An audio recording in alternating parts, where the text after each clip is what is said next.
watching Showbiz Snob, your daily showbiz update. Nagulantang nga ang mga netizen sa naging balita na nagkaroon pala ng anak sila Elizabeth Oropesa or kilala sa Laoro at ang batikang aktor na si Dante Rivero.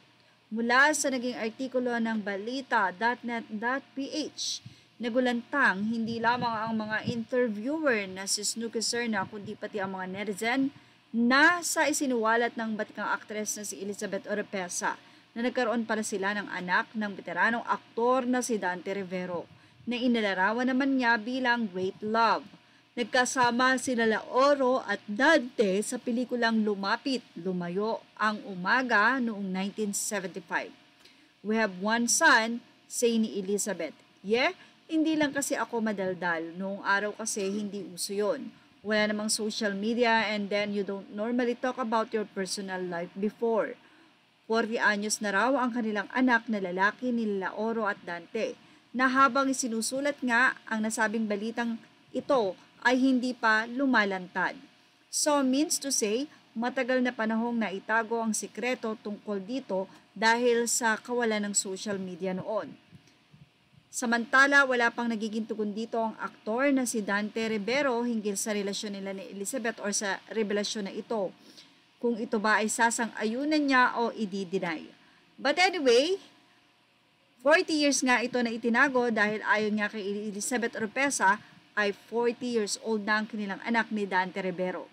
Ilang mga netizen naman ang medyo excited nang makita ang anak nila Dante at Elizabeth Oropesa dahil parehong good looking ang dalawa, kaya naman daw sigurado na gwapo o maganda ang kanilang mga anak.